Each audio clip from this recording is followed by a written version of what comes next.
자, 이번에는 이어지는 두 번째 인터뷰입니다. 지난 주말에 서울 광화문으로 다시 촛불이 모이고 있죠. 이 자리에 함께 했던 분입니다. 이재명 성남시장 전화로 연결되어 있습니다. 안녕하세요, 시장님. 네, 반갑습니다. 이재명입니다. 네. 요즘 저희 인터뷰 요청을 이렇게 안 받아주십니까? 설마 그럴 리가 있겠습니까? 네. 자, 바쁘시더라고요. 네. 바쁘신 와중에 어제 촛불 집회 나가셨는데, 오랜만에 나가신 거죠? 저는 매주 나갔습니다. 아, 그러세요? 네네. 서울 광장에 매주 나오셨어요? 그럼요. 그런데 뉴스가 안 됐나요? 뉴스가 안 나옵니다. 저는 제가 움직이는 거 전혀. 자. 제가 저번 주 주말에 갔다가 네. 민주당을 원망하는 네. 왜 대선 후보들이고 민주당이고 관심을 안 갖느냐, 불안하다. 뭐 이래서 제가 성명서도 한번 낸 일이 있고. 그렇죠. 가장 먼저 성명서를 내셨어요. 이게 네.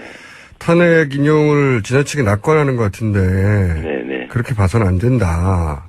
위기의식을 느끼신 것 같은데. 제가 비난을 엄청나게 많이 들었거든요, 그날. 네, 그때만 하더라도 사람들이 무슨 소리냐 했어요. 근데 최근 분위기가 뭐랄까 새누리당이 뭔가 자신감을 가진 것 같다. 이런 느낌 안 받으십니까? 저는 새누리당과 박근혜 자신을 가졌을 뿐만 아니라 네. 지금 기각될 경우를 대비해서 네. 소위 사전 작업을 하고 있다는 느낌이 듭니다. 어떤 액션을 보고 그런 생각을 하십니까? 뭐 국회의원들까지 전에는 미안하다 잘못했다 그러더니 무슨 탄핵이냐 그러고 현장에 나올 뿐만 아니라 네. 특히 탄핵 의결을 결정에 대해서 언제가 어떤 결정을 해도 승복하자 이렇게 얘기를 하고 있는데 이게 지금 재판관 앞에 서 있는 사람이 하는 얘기로는 믿어지지가 않죠. 그렇죠. 저도 지난 한 달 전 정도의 분위기라면 이거는 이제 야당에서 새누리당이 요구할 사항이었죠. 그렇습니다. 예. 그런데 갑자기 새누리당이 야당에게 헌재가 어떤 판결을 내리든 승복하라고 요구하기 시작하는 것이 전 예사롭지 않다고 저도 생각하는데. 네. 뭐 거기에 야권 지도자 저는 제가 그저께 현장에서 어떤 기자가 저한테 야권 문재인 후보께서 네. 승복하자 그러는데 어떻게 생각하냐 의견을 물어서 네. 제가 반문을 했습니다. 그 잘못된 얘기일 거다. 네. 설마 그렇게 말씀하셨겠냐. 그래서 제가 그때 의견을 내지 않았어요. 왜냐하면 혹시 말한 거를 또 왜곡을 해가지고 또 싸움 붙이나 이런 생각이 들었는데 실제로 그렇게 얘기하신 게 또 있는 것 같고. MBC에서 후보 검증 이런 프로그램에서 질문을 그렇게 했죠. 헌재 판결에 승복하겠느냐. 네. 근데 저는 이 질문 자체가 사실은 함정이라고 보는데 승복이라는 단어는 이미 하지 않으면 나쁜 거죠. 아니 그렇다 하더라도 네. 전에도 헌재가 기각하면 어떡하겠냐 했을 때 네. 혁명밖에 없다고 말씀하셨지 않습니까? 그 앞에는 비슷한 말을 하긴 하셨어요.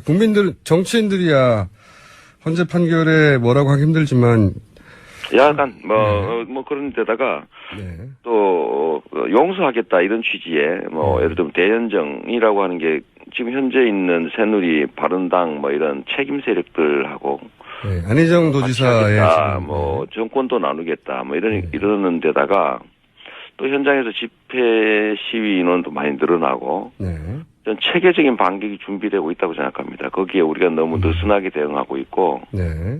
또 일부 좀 아니란 생각을 하는 사람들이 거기에 일종 정도 여지를 주고 있는 이런 상황이 저는 심각한 정말 이제 70년 동안 반복됐던 혁명의 마지막 순간에 그들이 복귀하는 그런 것들이 차곡차곡 진행되는 것 같아서 정말로 불안하기도 하고 또 걱정되기도 하고 그렇습니다. 그러니까 이제 탄핵 심판 결정이 어떻게 나더라도 승복하라고 하는 새누리당의 워딩이 점점 강해지고 심지어는 뭐 서약서를 쓰라고 하는 이런 제안들이 자신들이 원하는 결과를 어떤 정보를 어떻게 얻었는지 모르겠지만 네. 그런 걸 알고서 사전 정지 작업을 하고 있다는 그런 불안감이 있으시고 그렇습니다. 그래서 야권의 후보들이 여기에 말려 들어가고 있는 거다 이런 걱정을 하시는 거죠. 여지를 자꾸 열어주고 있는 것 같습니다. 네. 지금 마지막 순간 정말 끝날 때까지 끝난 건 아닌데 네.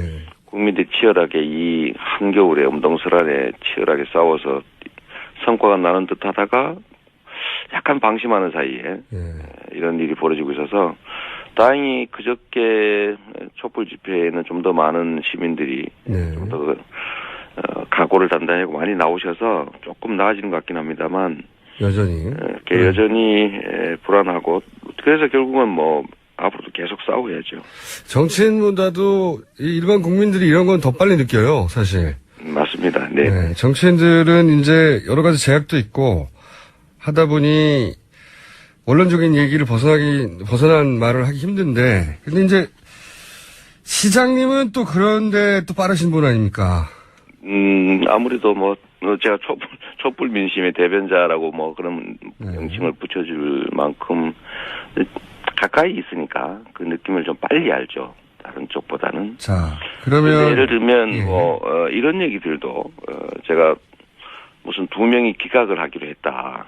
근데 실제로 그게 불가능한 얘기인 것이 어떤 바보 재판관이 어떤 사건을 놓고 나는 기각이야라고 그 부인한테도 말하지 않는 겁니다. 근데 느낌상 뭐 그렇다라고 할 수는 있지만 무슨 2명이 기각할 거다 뭐 이런 얘기도 사실은 좀 이상하기도 하고 이게 좀 매우 체계적인 게 사실입니다. 뭐 박근혜 대통령 측 지금 재판 탄핵 재판 관련해서는 뭐 시간 끌기 작전 명확하게 계속하고 있고 또 황교안 뭐 특검 연장 제가 보기에는 그 사람은 안 할 겁니다. 안 하겠죠. 욕을 먹더라도. 근데 거기 혹시 되지 않을까 설마 뭐 그렇게 하겠냐라는 얘기들도 하고 하는데 너무 그야말로 좀 느슨하게 대응하고 있는 느낌이 많고 너무 쉽게 하는 것 같아요. 저들의 집요함과 이런 조직력 그다음에 뿌리에 숨어 있는 그 거대한 세력들의 힘 이런 거 정말 잘 인지 못하고 쉽게 생각하는 것 같습니다. 되돌아보면 뭐 그런 위기가 보수 진영에 왔을 때 구테타를 하거나 아니면은 뭐 전두환 장군이 등장을 해버린다든가 또는 뭐 3당 합당을 해버린다든가 뭐 노태우선언 뭐 6.25 선언 뭐 다 이때까지 반복됐던 거죠. 그런데 이번에는 그렇게 쉽게 될 거라고 생각하는 건 굉장히 아니라다 이렇게 보시는 거죠. 그렇습니다. 지금 과거에 이들이 무슨 짓을 했냐면 사람들을 수백 명 총으로 쏴 죽이면서까지 권력을 다시 가져간 사람들입니다. 지금 이 사람들이 만약에 그렇게 할 수 있는 상황이라고 느끼면 그렇게 할 수 있는 거죠. 그런데 예를 들면 국민들은 이거를 정말 심각하게 여기고 엄중하게 정말 대응하고 싸우는데 이 국민을 대리하는 정치권이 너무 안이하다는 생각이 듭니다. 이게 지금 국가의 운명 어쩌면 이 국민들의 생명이 걸린 치열한 국면에서 너무 자기 계산이 빠르지 않냐. 그러니까 결국은 주말이 광화문이 비어버린 상황이 발생하고 그러다 보니까 저들도 자신감을 얻고 우리가 숫자가 더 많다. 조직 동원하고 그래서 우세를 점하기 시작했다라고 믿기 시작한 거죠.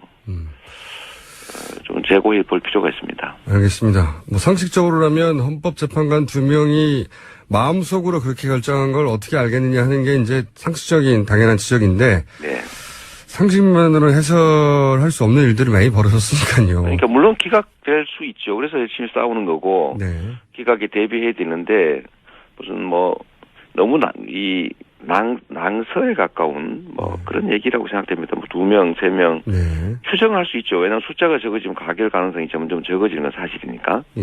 그런 정도고. 기각설 자체를 믿지는 않으시지만 분위기가 저쪽에서 심상치 않은 건 분명하다. 이 정도로 보시는 거군요. 이게 절대로 있어서는 안 될 일이 벌어질 가능성이 커지는 건 사실이에요. 자, 그러면 헌재 결과에 승복하는 뭐 서약서까지 쓰라고 이제 새누리당에서 나오기 시작했고, 그리고 보수 언론에서도 헌재가 어떤 판결을 내리든 승복해야 된다는 사설도 굉장히 많이 나오고 있습니다. 갑자기. 그럼 시장님의 입장은 어떻습니까? 만약에 탄핵이 헌재에 의해서 기각됐다. 그러면 아니 그거야 당연한 얘기인데 헌재도 국민을 대리하는 공무원에 불과하고 대통령도 국회도 마찬가지입니다. 국민 대다수 그야말로 10중 8구가 이것을 해고해야 된다, 탄핵해야 된다라고 네. 결정하고 지금 촛불을 들고 싸우고 있는데 대리인들이 국민의 뜻에 어긋나는 결정을 하면 주인의 입장을 관철해내야죠. 네. 그게 민주주의고 그 대의제 하에서 대리인들이 어떤 태도를 취할지를 국민들이 결정할 수 있다는 것 아닙니까? 네. 그러니까 국민의 뜻에 어긋나는 민심에 반하는 결정을 했다면 당연히 원래로 돌아가서 퇴진투쟁을 끝까지 더 강력하게 해나가야 되는 것이고 헌재도 국민의 뜻을 그야말로 무시한 정도가 아니라 배반한 정도 수준의 결정을 하게 되는 건데 네. 그렇다면 헌재에 대해서조차도 책임을 묻는 즉 탄핵 절차를 시작하든 아니면 퇴진투쟁을 시작하든 해야 되고 원래로 되돌아가야죠. 지금 헌재를 믿고 국민들이 잠시 방심했고 정치권도 그랬는데 그걸 배신했다면 가만히 있을 게 아니라 내가 모습한테 일 맡겨놨는데 이 사람이 하지 말라는구나. 그럼 주인의 뜻이 어긋나도 그냥 모습이 하자는 대로 해야지. 이게 민주주의가 아니지 않습니까? 치열하게 더 강력하게 싸워야죠. 퇴진투쟁해야 됩니다.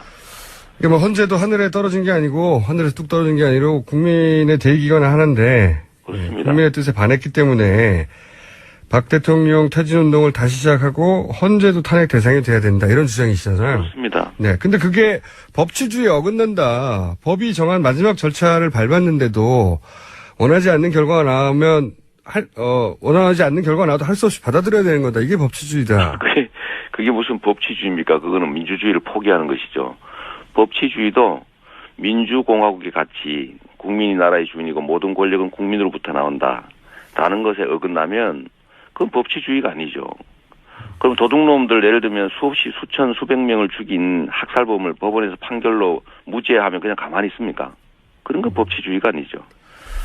그럴 때는 국민의 이름으로 싸워야 되고 이런 것을 국민의 저항권이라고 합니다. 네.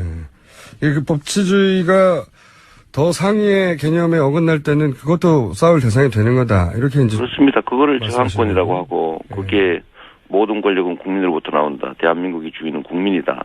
여기에 반하는 것 아닙니까? 알겠습니다. 그 뜻은 충분히 알겠고요. 이건 어떻게 보십니까? 특검 연장을 안 해줄 거라고 초반에 말씀하셨는데 네. 안 해줄 것 같아요. 그러면 남은 수단은 뭐가 있죠? 국회에서 지금 바른당까지도 양심이 있어서인지 그야말로 일말의 양심이라도 있어서라고 보여지는데 특검 연장 법안에 동의한다고 하니까 새누리당이 반대를 해도 직권상정해서 특검 연장해야죠. 그 테러 방지법 이런 이상한 법도 직권상정하는데 네. 우리가 왜 이런 그야말로 온 국민이 원하는 또 정의와 상식에 부합하는 법률 통과시키는데 직권상정 망설이는지 이해가 안 되고 저는 이번에 당연히 직권상정해야 되고 또 직권상정 될 거라고 봅니다. 새누리당이 끝까지 반대하면 정세균 국회의장의 직권상정이라도 해서 특검 연장을 해야 한다. 그렇습니다. 직권상정에 대해서 정치권, 그러니까 여의도에서는 참 부담을 많이 가지는 거더라고요. 이 직권상정에 대해서는. 직권상정 세월호 특별법이라든지 특검법 당연히 직권상정해야 됩니다. 이게 대한민국의 국민의 생명과 안전을 지키는 일, 대한민국의 민주주의의 토대가 부서질 판에 그걸 다시 복구하는 길, 이런 것처럼 중요한 일이 어디 있습니까? 저는 문구에 연연하지 않고 저들이 그랬던 것처럼 똑같이 하자는 건 아니지만 그래도 최고의 민주적 가치 이거 지키기 위해서 할 수 있는 일을 하라고 우리가 국민들이 뽑아놓은 것인데 저는 이번에는 당연히 직권상정해야 된다고 봅니다. 안 하면 국민들이 용서하지 않을 것 같습니다. 알겠습니다. 이 탄핵 국면에서 사실은 선명한 태도로 지지율이 급상승을 하셨는데 최근에 좀 주춤하세요. 네. 그거야 바닥은 안 그렇다고 보고요. 네. 저희가 마이너 아닙니까? 마이너 중에서도 비주류와 사이드에다가 재벌하고 싸우지요. 유력 언론들과도 다투지요. 제가 심지어 오늘 국방부를 군부대를 방문하는데 국방부 측에서 이재명은 성남시장이니까 성남 관내 외에 부대 방문은 허용하지 않겠다. 이렇게 나왔어요. 아니 그럼 문재인 대표는 왜 그러면 제가 이제 공식 강의하려고 그래요. 제가 이제 오늘은 일단 관내 패트리어트 네. 가긴 하는데 전망 같은데 오지 말라는 거죠. 하지 말라는 거죠. 이제 이재명은 나오지 마라. 이제 뭐 그런 건데 그런데도 불구하고 저는 이길 거라고 보고요. 하다못해 제가 언론이 좀 나오면 저거 키워가지고 뭐 보수 언론이 저 문재인 견제하려고 그런다. 뭐 보수의 무슨 아바타다. 뭐 이런 식의 마타도까지 있으니까. 제가 언론이나 소위 주류 세상에서 제가 그 주류들의 그 수단으로 제가 도움받을 거 기대하지는 않지만 지금 언론에서 사실은 제가 사라지고 있지 않습니까? 보도량이나 뭐 출연량이나 이런 걸 비교하면 제가 갖고 있는 뭐 유치하긴 하지만 뭐 지지율 순위나 비중이나 이런 게 전혀 반영되지 않아요. 맞습니다. 그렇게 국민들의 눈에서 사라지니까 전화로 물어보면 못 본 사람을 지지한다고 할 리가 없지만 저는 결국 경선 국면이 들어가면 실제로 이 나라를 제대로 바꿀 사람이 누구일까? 그야말로 단순한 정권 교체를 할 사람을 뽑을 것인가? 아니면 세상을 진짜로 바꿀 사람을 뽑을 것인가에 대해서 적극적으로 행동하는 지지자들이 저는 경선을 그야말로 이변을 만들어낼 것이라고 봅니다. 알겠습니다.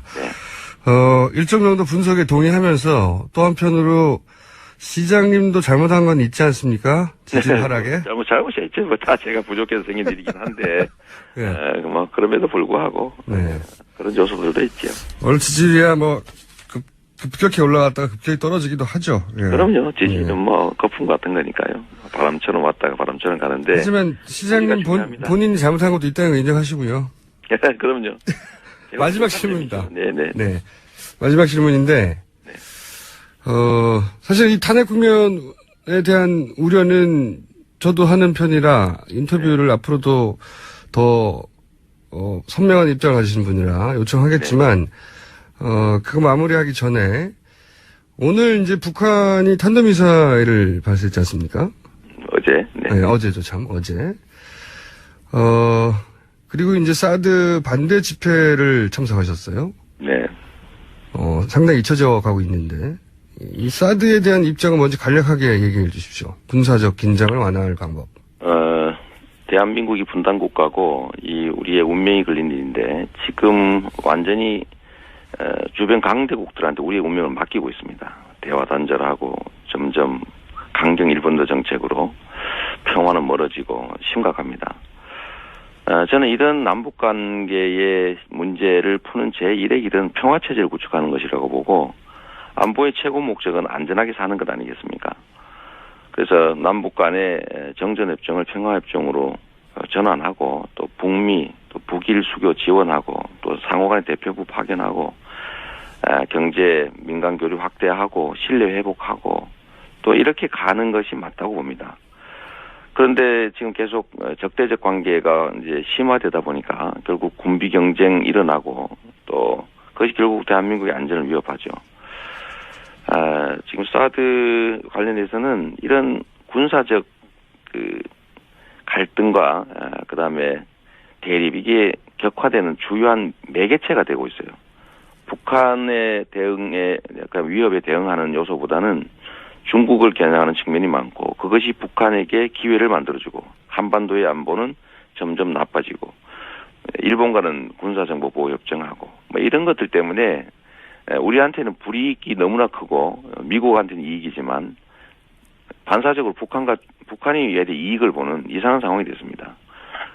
반드시 철회되는 것이 맞고 또 일부 말씀이 하면 이게 잘못됐지만 이미 합의했는 거 어떡하느냐라고 말하는데 잘못된 합의는 처리하는 게 국가 지도자가 할 일이죠. 그런 어려운 일을 하라고 권력을 주는 겁니다. 쉬운 거 할 거면 대통령 필요 없죠. 알겠습니다. 네. 오늘 여기까지 알겠고요. 알겠고 시장님 좀 힘내시고요. 목소리가 많이 과거에 비해서 좀 쳐주셨어요. 아니 제가 어제 사드 그 집회 현장 가서 소리를 지르다가 목이 쉬어서 좀 그렇습니다. 지지율과 함께 목소리가 잦아든 것 같은데요. 그렇지 않습니다. 여기까지 살아날 때 걱정하지 마십시오. 네. 알겠습니다. 감사합니다. 여기까지 하겠습니다. 감사합니다. 네, 감사합니다. 네. 지금까지 이재명 성남시장이었습니다.